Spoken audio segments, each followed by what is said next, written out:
Greetings, it's Ian from RTO. Welcome to another Battle of the Debuts, where we look at two bands from the same sort of genre and see which of the debut albums was the better. And today we're going to go into the world of grunge and pick two of the biggest names in that genre. That is, of course, Nirvana and Alice in Chains. Both very successful bands. So, as ever, we're going to start with the band that brought out their album first, and in this case, it was Nirvana. Nirvana are an American rock band formed in Aberdeen, Washington in 1987 by Kurt Cobain, bassist Chris Novoselic, I think that's how you pronounce it, and their original drummer Chad Channing. Dave Grohl didn't come into the band until 1990. Very influenced grunge band, really started it in that Seattle area. So their first album is this one, Bleach, that debuted on the 15th of June 1989. The main recordings of this sessions were done in the Receptacle Recording Studios in Seattle between December 1988 and January 1989. It's the only drum album that featured their original drummer Chad Channing. So on here we've got Kurt Cobain on vocals, guitar, Chris Novoselic, I think that's how you pronounce it, on bass, and Chad Channing on the drums. And we've got also on one of the tracks Dale Crover does some drumming and some backing vocals as well. The album was produced by Jack Endino. First track on this album is just called A Blue. It's got a really thumping bass line from Chris, and then you get some nice little riffs from Kurt. The drums are a bit hollow, to be honest, and the lyrics are not that particularly interesting. It's okay, it's not a particular song that I'm really into. Floyd the Barber, this is the drumming from Dale Grover on this. It lacks depth. And the drums sort of lose beat a couple of times. If you listen to it carefully, he misses a couple of beats. It's not what I call a really good song either. About the Girl, musically, it sounds really good. They've really got a good sound on this. But at this stage, I don't think Kurt Cobain's vocals were not, when he went on to make, the other albums, his vocals are a little bit off here. A little bit flat in places. It's not a good track. School, love this. This is probably one of the best tracks. Kurt Cobain's vocal is pretty good on this. And this is, I think, the sound that they were looking for. Really, this is the eventual sound that you'd get from Nirvana. Then we get Love Buzz, which is a Shocking Blue number, very similar to the original, but because it was a female singing, Kurt can't hit the high notes like that. But it's all right. I would say they did a really good version of it. Paper Cuts, unfortunately I don't like this at all. It's got no tune, the vocals are not very good either, and the drums seem to be just hitting randomly and nothing to do with the song at all. Negative Creep, lyrics are very repetitive on this. It's 3 lines being repeated over and over again. Not particularly good. Scoff, I think Kirk's now reduced as a shouting and screaming. Screaming's pretty good though for a screamy record. Swap Meat isn't too bad. Got some really strong riffs in that. I'll get on with that one. Mr. Moustache. Again, Kirk's vocals are not particularly good. I don't know if it's the mix, but it doesn't sound right. And then Sifting, very got potential with this song, but it just lacks some direction. I think that's the only thing that's wrong with it. It doesn't seem to go anywhere. It's all stuck on that roundabout and going round. That was the last track. Okay, I'd never really heard this album because, as you know, I'm not a great lover of grunge and Nirvana. I respect what they did and what their contribution to rock music. I really do, but for me, they're not what I'm into. The only album I've ever heard is Nevermind. So when I heard this, I thought, God, how can they go from this to what was a reasonably good, to me, a really good album for that sort of genre? Nevermind. It's amazing how much they grew up between 1989 and 1991. But I think what really made them the advent of Dave Grohl on drums. I think I think Dave Grohl's a fine musician. He's a very good guitar player, a very good singer, and a very good drummer.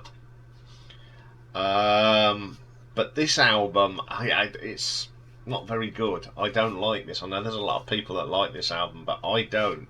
I think the drumming's terrible. Kurt's voice needed a little bit more training, a little bit more direction. Thankfully for the band, they got it right on the next album, but this one as a debut is a little bit of hit and miss to me. Okay, that's what I thought of it. What are the old critics? There's a few bits written about it. Unfortunately, Bleach did not sell well, but received positive reviews from critics. Charles M. Young from the New Rolling Stone album guide said that it became a moderate hit in college radio. In the NME, Edwin Pouncey gave Bleach 8 out of 10 and wrote, "This is the biggest and boldest sound that a sub-pop have ever managed so far to unearth." In a retrospective review for AllMusic, Stephen Thomas' opinion that Kurt Cobain illustrated signs of his considerable songcraft on Bleach, particularly in the minor ballad About a Girl. Summarising, it's a debut album from a band that showed potential but hadn't yet achieved it. Some of the things. AllMusic gave it 3 and a bit stars, and You Don't Stop give it a B+. The AV Club gave it an A-. Billboard gave it 4 and a bit stars. Blender gave it 3 pitch. Fork 8.5 out of 10. Rolling Stone 4. The Rolling Stone album guide 4. Select 4 out of 5, and Spin 8 out of 10. How did it do in the charts? Well, in the indie charts in the UK, it got to number 8. In the US Progressive Retail 37 and US College 22. So it didn't really hit the main chart, but it did have some sort of success on the indie charts. So let's have a look at the nuts and bolts at this.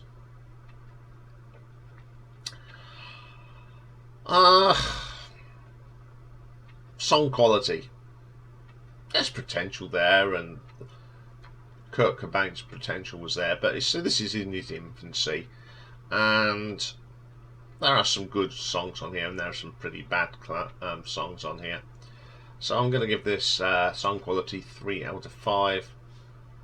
Production. I think the production's, again, it's not particularly good in places, and the mix is often all over the place. It's very raw, I'll give it that, but even in its rawness, you can tell that it needs a little more tweaking.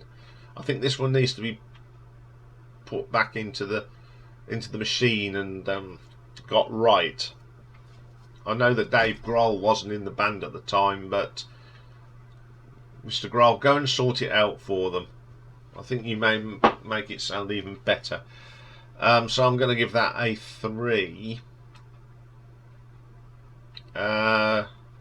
Reception. It didn't sell very well, but the critics were quite happy with it. And, you know, considering it's their first album and they went on to do better things, I didn't think they did a bad job of it all. And I'm going to give it a reception another 3. Okay, then cover design. Bit black and white, isn't it? Really. Not very inspiring, unfortunately. I think if it had a nice bolder cover, it may have sold a few more. So I'm going to give that a 3 as well. So today, it's all the 3s for Nirvana's Bleach, giving us a total of 12. Okay, let's move on to the other debut album for another band, and this one is Alice in Chains. Again, formed in Seattle in Washington in 1987 by guitarist and vocalist Jerry Cantrell, drummer Sean Kinney. They recruited Mike Starr and then vocalist Lane Staley, who sadly passed away. So they've had a lot of success, some great albums. I do quite like these. So their first album debuted in 1990, year after Bleach? Yes, about a year after Bleach, and there it is called Facelift.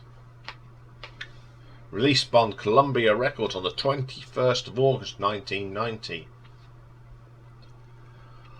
And a Facelift became the first album from the grunge movement to be certified gold, apparently. So playing on here, we have got Lane Staley on the lead vocals, Jerry Cantrell on guitars, Mike Starr on the bass, Sean Kinney on the drums. First track on here is called We Die Young. Jerry Cantrell's guitar, straight in, great riff. Really strong vocal from Lane Staley. Good start. Man in the Box. I don't mean this in a bad way, but it's a very slow, ploddy track, but with some good riffs. A great bass line from Mike Starr, really good bass player. It uses the talk box really well on here. Does Mr. Cantrell. That's a really good track. Sea of Sorrow. Piano sounds really good at this. Some great guitar work here. Fine performance on the vocals by Lane. Really good track. Bleed the Freak. Very strong riffs again. Proper grungy, dirty riff. Really good track. I can't remember. I love the singing between Staley and Cantrell on this. They always complemented each other very well. Love, Hate, Love. The solo from Jerry on this is brilliant. It's one of my favourite tracks by this band. I really like that one. It Ain't Like That. The riffs are great. The bass is excellent again. Really drives the song along. Then we get Sunshine. Slow and ploddy. It is a little bit monotonous like this is, and I'm not very keen on that one.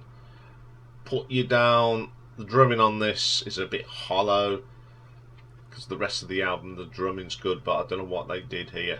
It doesn't sound right. Confusion. It's an alright track, but it goes on too long. It's about 3 minutes too long for me. It just seems to fizzle away. I Know Something About You. The start of this is very Red Hot Chili Peppers. Start again, Ian. Red Hot Chili Peppers with that funky bass line. Really good. I like that. Real Thing is the last track. Great hooky track, catchy tune, great vocal here. The drumming is pretty good on that. It's a really good debut album, I think, from Alice in Chains. They set their stall out very early in their career, and I think they just went on to get better and better. Solid album. Really enjoy this one. That's what I thought. What do the critics say? Well, when it was released in 1990, it did peak at number 42 on the Billboard chart. And it was the first grunge to reach the top America in Billboard in America. There's not many. I couldn't find any reviews on it, though. That was the thing. And it wasn't an instant success, but it selling under 40,000 copies in the first 6 months, until MTV added Man in the Box to the regular daytime rotation. Then it sort of took off. I remember that being out quite a bit. So I did find it some the usual ratings. All Music gave it 3 and a bit. Kerrang gave it favourable. Q gave it 4 stars. Rolling Stone Album Guide gave it 3 stars, and Classic Rock gave it 4 and a bit. So you got to didn't chart over here, but it did get in the hard rock albums number 48, and it did reach 27 on the Billboard. So it didn't do too bad. So song quality, there's some really good songs on here. Really strong songs. Man in the Box is brilliant. Memorable songs as well. So I'm going to give this an song quality 4 out of 5. Production, again, I think the production not as good as it got as time went on. Some of the drumming mix is a little bit off in places, so I'll give it a 3 out of 5. Reception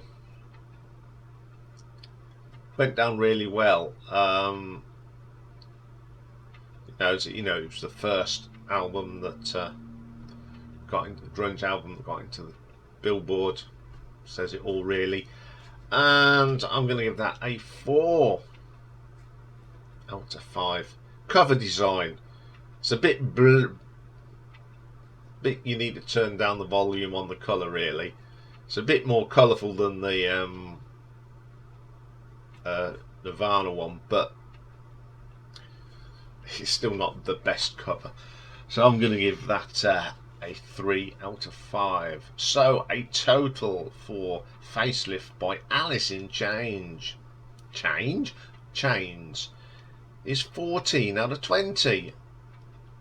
So according to these figures, we have got a clear winner today, and it is Alice in Chains. And personally, I prefer this album. Reason why, I think they were a little bit mature in their sound, even on their debut. They were more. I think they had got a more vision where they were going, because even though it was their debut album, the songs on here, their sound has not really changed. It's just got better. They had a plan and they've stuck to the plan. I mean, that Nirvana, that first debut album, some of the tracks were a little bit different, experimenting. There was a couple there that they really tuned in on that became what Nevermind became. So in this instance, on debut, I think Alice in Chains clearly had a better debut album. And I'm not a great fan of Nirvana, but I'm glad that when they Nevermind come out, they'd really sat down and thought about things, because if they hadn't, I don't know what would have happened, because Nevermind would never have been that great selling album. I mean, even I like some of the tracks on that. and I'm not into grunge, but I do appreciate that album is a very important album, and for their sakes, I'm glad that they got it right for that, because I don't think they'd have gone on to the success they had. But I think a lot of that success goes down to Dave Grohl. His drumming really, when he came in and started doing the drums on that, he's a brilliant drummer, and he really did give that album some beef that lacked on Bleach. Okay, that's that. But I'd love to know what you guys think, as usual. It'll be in a poll on the live stream tonight, a poll on the community page, or just put it in your comments. You're getting into the idea of this little show now. Everyone likes it, and people people actually go and listen to the two albums and then give their opinions, which is great to hear. I've turned people onto some music they never heard, which is even better.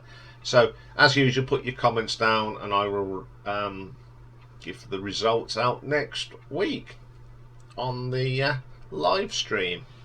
Okay, we've got an album artwork to do, and we've got Pretty Maids today, and then live stream, of course, at 8 PM tonight. So, I'll see you later.